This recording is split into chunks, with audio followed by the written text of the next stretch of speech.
I feel like I'm out of ideas for like my opening face whenever I cut to the I beginning. know.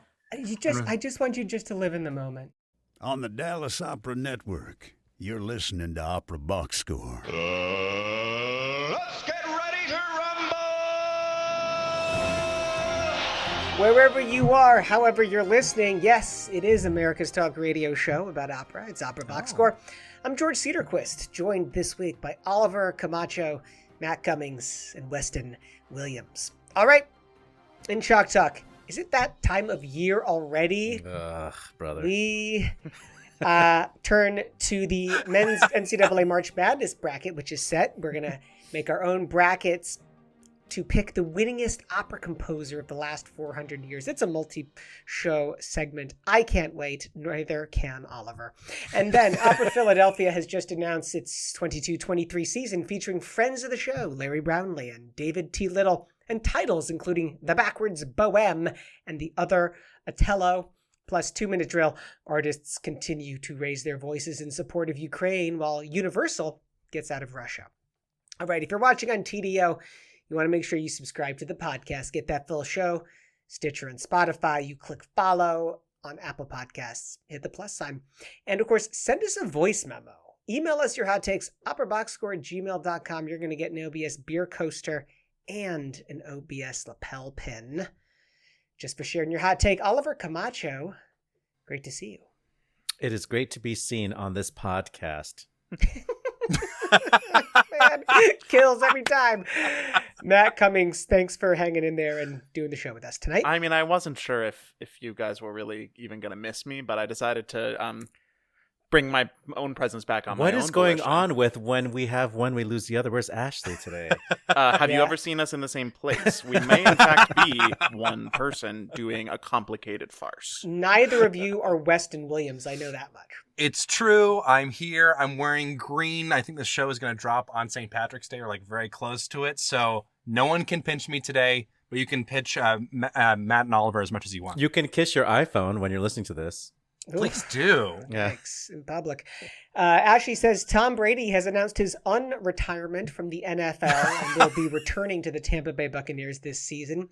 She says, in completely unrelated news, local sports opera radio host Ashlee Hardgrave was seen setting an abandoned building on fire, allegedly shouting, "Why, God, why?" That was actually the mental image in my mind when I was reading that news. I saw it like in split screen. The Major League Baseball owners and players have settled their lockout, and baseball will be played this season. Hooray. Let's talk some opera. Chalk Talk on Opera Box Score. All right, we're going to get right into it. The men's NCAA March Madness bracket is all set. 64-plus teams competing.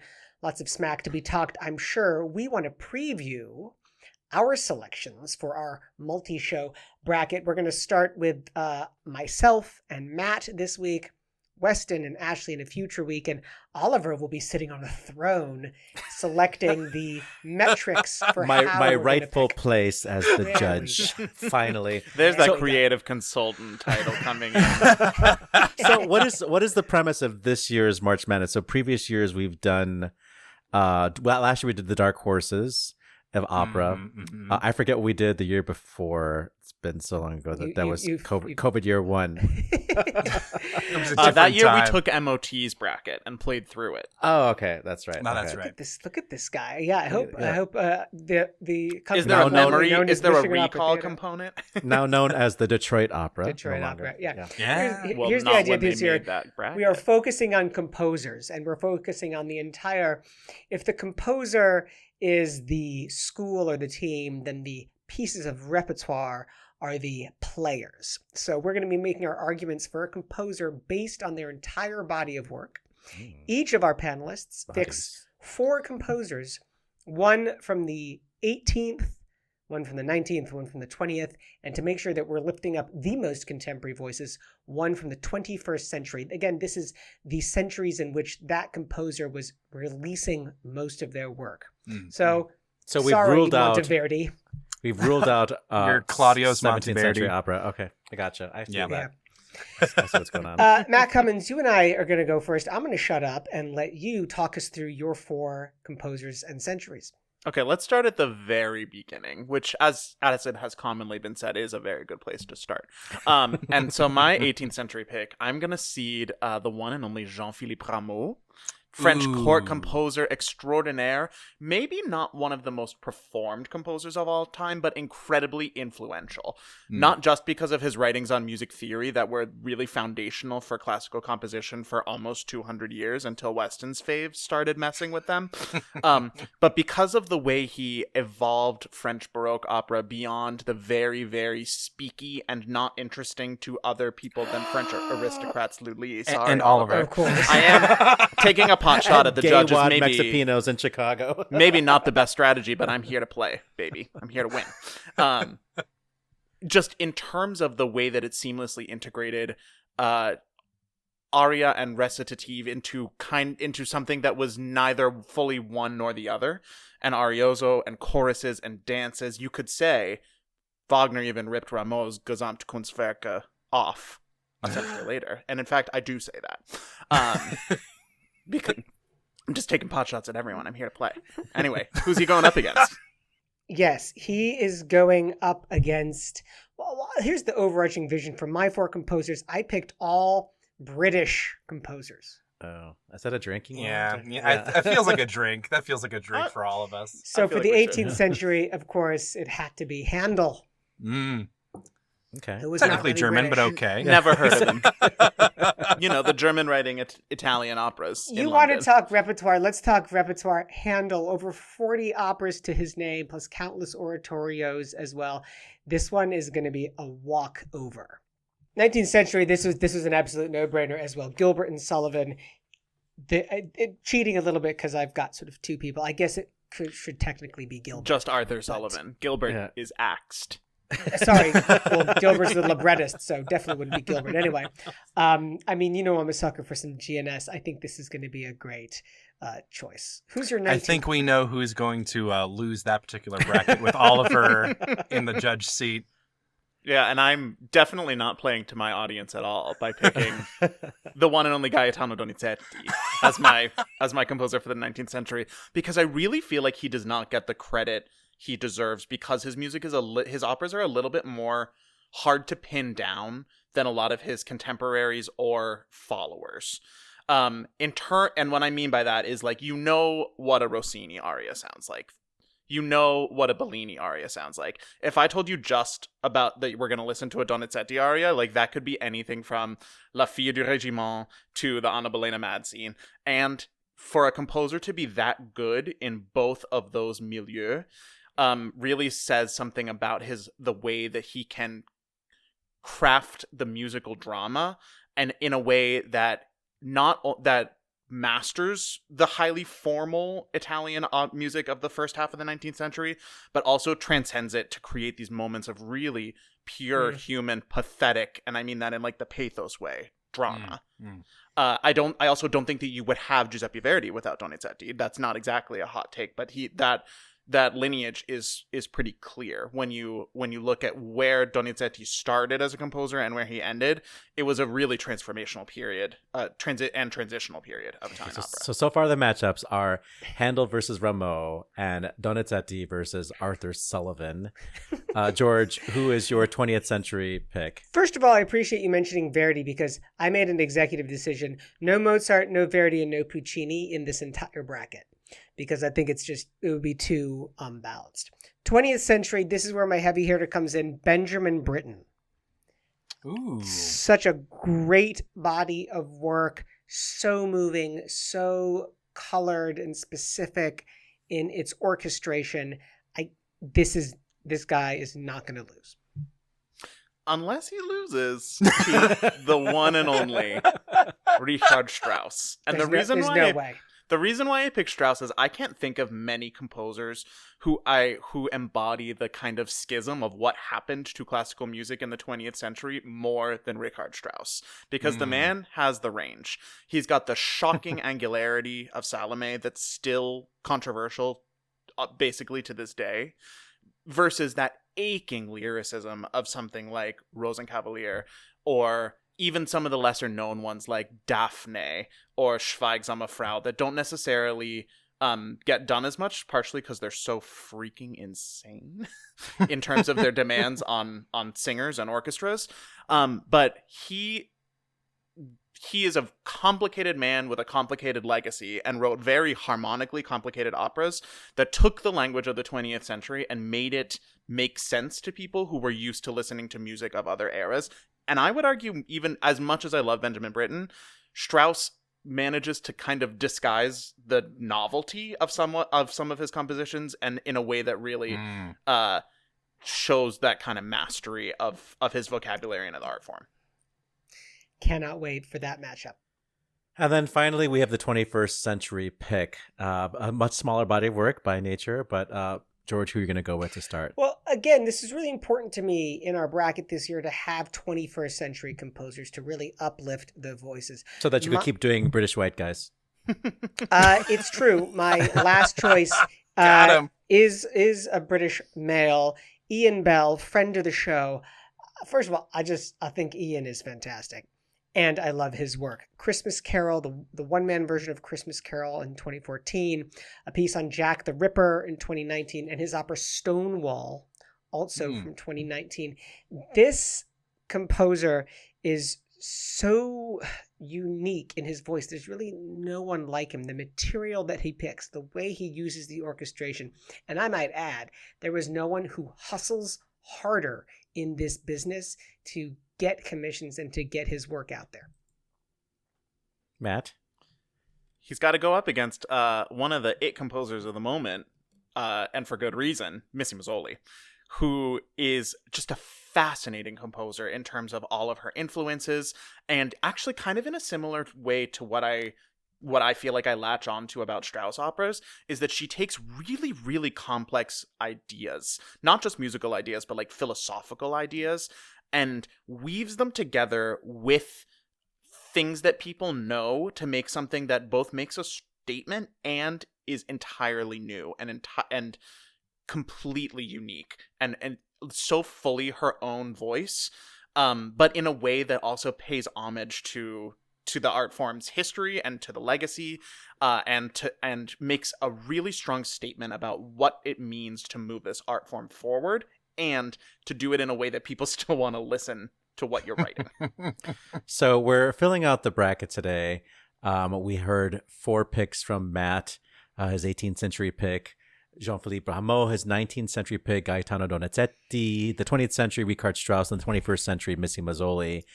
On the British side of things, George has chosen George Friedrich Handel for his 18th century, Gilbert and Sullivan, also just Sullivan, for his 19th century pick, Benjamin Britten for the 20th century, and Ian Bell for the 21st century. Once again, the rules are, which we didn't state up front, no Mozart, no Verdi, no Puccini. Next week, we will hear from Weston and Ashlee. Good call. Bad call on Opera Box Score. Oh my goodness. An extra long good call, bad call before we wrap up this show. We're going to kick it off with Oliver Camacho. Well, if you're in Chicago, this weekend, Sunday and Monday, the 20th and the 21st, Amanda Forsyth, friend of the show, is making her debut with Music at the Baroque in arias with the orchestra, including Dido's Lament, Da Tempeste from Julius Caesar, and I think the Haydn Scena de Berenice, I think is what she's doing. I'm not sure. That sounds right. She's brilliant, and you should go hear her sing live because she always delivers. Friend of the show, Haymarket Opera, is continuing their season with their Lenten oratorio. This time it's Caldara, I think. Caldara's La Susanna. I don't know if it's Caldara or not. I think it's Caldara. And that's coming up the end of this month. Check it out if you are so inclined to enjoy Lent in an oratorio type of way. And does that oratorio include the Pisa Hern aria that's typically part of Susanna? And then shout out to personal friend Elijah McCormick, male soprano, who was featured in an article by Zoe Madonna in the Boston Globe. The opera that he performed in recently was called Night Town, and the composer specifically made the character gender fluid by giving the character the name of Bell asterisk, so it could be either Bello or Bella. And I think this opera Nighttime was based on James Joyce's Ulysses.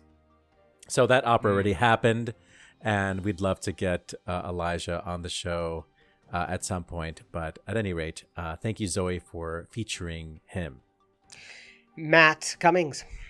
I feel like I need to return to this show in peak form with two of my favorite things: recording recommendations and singing the praises of Sandra Radvanovsky, whom I stan. In the time that's allowed, I don't know if this got mentioned on an earlier one with my name attached to it, but since my last show with all you fine people, Lyric Opera of Chicago has released an album of Sandra's The Three Queens final scenes, which actually Oliver and I attended in November of 2019, right before everything changed in so many ways. I love this music, clearly, since I nominated Donizetti for my stalking horse in the bracket, and it's so interesting to listen to all the different versions of these arias and who has the ability to make what choices. And this Sandra Radvanovsky has 17 lungs. I don't know how she floats these phrases. She can make any choice that she wants, and it is fascinating to hear which ones she chooses to do. So check that out if you haven't already. Weston Williams. The New York Times was kind enough to bring to my personal attention that this upcoming July 16th will mark the 100th year of Wozzeck. The opera was actually premiered in 1925, as we all know, by heart. But he did finish editing the manuscript. Alban Berg finished editing the manuscript on July 16th of 1922. Therefore, in preparation for what I think, if we try hard, we can make into an international holiday by July, the New York Times released this sort of retrospective of what Wozzeck means to the opera world, and to singers, to conductors, to composers. It actually features two friends of the show, at least two. I don't think I'm forgetting anybody. We've got commentary from Christine Gerke and David T. Little as well. And I was struck reading it, like, every time I go back to Wozzeck, I'm just like struck with how essentially dramatic it is, how perfect of an opera it is, and how astounding that it was the first opera of two by Alban Berg. And just like, it really shows the expressive potential of this art form as its own art form, and not as an imitation of something else, not as a replacement for a play, but as something truly of its own. The music is so expressive. The invention of the atonality, the way everything's constructed in non-operatic forms to make it make sense despite the atonality, is just really extraordinary, and it holds up so well after nearly 100 years. And I would like to announce my intention now to, at some point this year, before July 16th, put together a little special episode on Wozzeck. But if you send me $100,000, I will Hold your breath, stop. Everybody. He won't do it. I'd like to hear that. So that'd be please, amazing. go for That it. would be really amazing. Yuval Sharon also mentioned in that same New York Times article. Oh, yes. I imagine that he wants to do.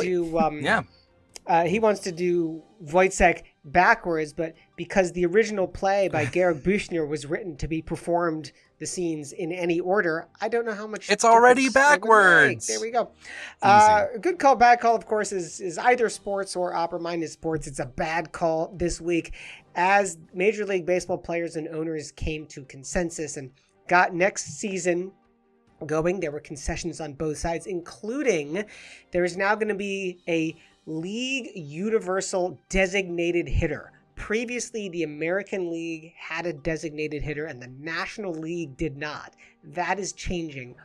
I am so shocked that this is happening in my lifetime. I cannot tell you how against this I am. I think the National League should not have a DH at all. And I'm just so disappointed that the DH rule is now universal across the league. Tragic.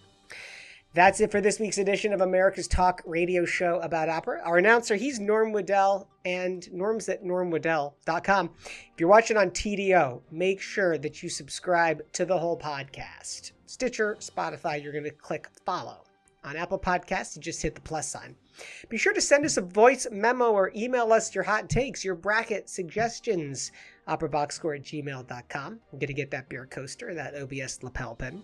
Our creative consultant is Oliver Camacho. Our audio and video editor is Weston Williams. For your co-hosts, Matt Cummings and Ashlee Hardgrave, I'm George Cederquist, asking you to continue the conversation about opera as you deal with your Kiss Me, I'm Irish cold sores. We're back with an all-new show next week when Weston and Ashlee fill out their corners of the best composer of the past 4 centuries bracket. Plus, you're going to get more opera headlines, more hot takes, and more queens, Donizetti or otherwise. Join us.